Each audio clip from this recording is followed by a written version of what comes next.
అదే RTV app వార్తల్ని క్షణాల్లో చదివే అవకాశం ఉంటుంది. ఒక న్యూస్ పేపర్, ఒక టెలివిజన్ ఛానల్ మీ చేతుల్లో ఎప్పుడూ ఉంటాయి. పాయకరావుపేట టీడీపీ అభ్యర్థిగా వంగలపూడి అనిత ఈ రోజు తెలుగుదేశం పార్టీ అధ్యక్షులు చంద్రబాబు చేతి మీదుగా బీఫామ్ అందుకుని ప్రస్తుతం వంగలపూడి అనిత ఉన్నారు. మేడం, మీకు ఫస్ట్ ఆఫ్ ఆల్ కంగ్రాచులేషన్స్.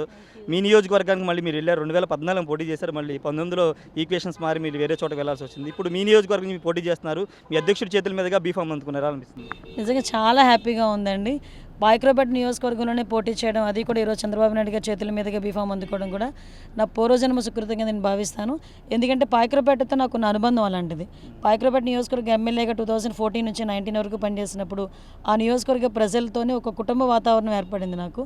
అదే దాని మీదనే ఈరోజు మళ్ళీ 19 తర్వాత కూడా వర్క్ చేసుకోవడం, ఈరోజు అక్కడే బీఫామ్ తీసుకొని అక్కడి నుంచి పోటీ చేయడం అన్నది నిజంగా నా అదృష్టంగా భావిస్తా. పాయకరావుపేట నియోజకవర్గ ప్రజలు, తెలుగుదేశం పార్టీ కార్యకర్తలు, జనసేన, బీజేపీ అందరూ సహాయ సహకారాలతో మంచి మెజార్టీతో గెలిచి అసెంబ్లీలో అడుగుపెడతారు. అంటే అక్కడ ఎమ్మెల్యే గొల్ల బాబురావుకి రాజ్యసభ ఇచ్చారు. ఎస్సీలకి రాజ్యసభ ఇచ్చిన మొదటి వ్యక్తి జగన్మోహన్ రెడ్డిని వాళ్ళు చేస్తున్నారు. ఖచ్చితంగా ఇంపాక్ట్ రాష్ట్ర వ్యాప్తంగా ఉంటుందని వాళ్ళు చెప్తున్నారు. అంత సినిమా లేదండి అక్కడ.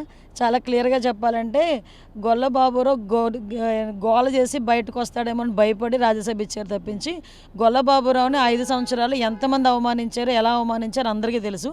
గొల్ల బాబురావు గారు కూడా ఒకనొక సందర్భంలో పార్టీ విడి బయటకు వస్తారని భయపడి, ఈరోజు గొల్ల బాబురావు లాంటి వ్యక్తి కనుక బయటకు వస్తే అక్కడ వాళ్ళకి ఉన్న ఆ మాత్రం క్రెడిబిలిటీ కూడా పోతుందని భయపడి ఇచ్చారు. అవన్నీ పక్కన పెట్టండి, ఎవడు రాత ఎలా ఉంటే అలా వస్తుంది. కానీ ఈరోజు పాయకరావుపేటలో గెలవబోయేది మాత్రం టీడీపీనే. జనసేన, బీజేపీ సంకీర్ణం. ఎలా ఉంది మేడం జనసేన బీజేపీ సపోర్ట్ ఎలా ఉంది? ఓటు ట్రాన్స్ఫర్ అనేది ఎంతవరకు జరిగే అవకాశం కనబడుతుంది? అందరూ కరెక్ట్ రెడీగా ఉన్నారండి. ఎక్కడ కూడా ఒక్క ఓటు కూడా అటు ఇటు తప్పదు.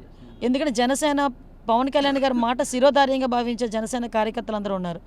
ఏదైతే ఓటు ట్రాన్స్ఫర్ కాకూడదు అని జనసేన అధినేత పవన్ కళ్యాణ్ గారు చెప్పారో అదే మాట మీద జన సైనికులందరూ ఉండటం నిజంగా మా అదృష్టం.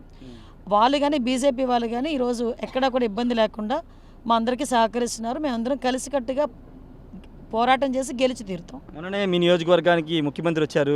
ఈ మధ్య కూడా కామెంట్లు చేస్తున్నారు. మీ అధినేత చంద్రముఖి అని, బచ్చా అని అంటున్నారు. బచ్చా పవర్ ఏంటో 2024 ఎన్నికల్లో చూపిస్తానని కామెంట్ చేస్తున్నారు. విషయం ఏంటంటే ఏమీ నాకు ఎగిరెగిరి పడుతుందంట. వాళ్ళకి ఓడిపోతామన్న సంగతి తెలుసుకొని కోడికత్తి డ్రామాలు అయిపోయి, బాబాయ్ హత్య అయిపోయింది, ఈరోజు గులకరాయి డ్రామాలు మొదలుపెట్టింది. రోడ్ల మీదకి వచ్చి జనాలు లేక ఏ డ్రామాలు ఆడాలో తెలియక గులకరాయి డ్రామాలు ఆడుతున్నారు. వాళ్ళు చంద్రబాబు నాయుడు గారి గురించి మాట్లాడేటంత స్థాయి లేదు, అంత అర్హత లేదు. 2024 ఇప్పుడు June 4th బ్యాలెట్ ఓపెన్ అయిన తర్వాత ఎవరు సత్తా ఏంటో తెలుస్తుంది కదా. అంతవరకు వేచి చూడండి. ఎవరు బచ్చానో, ఎవరు హీరోనో అన్నీ తెలుస్తాయి ఎవరికైనా.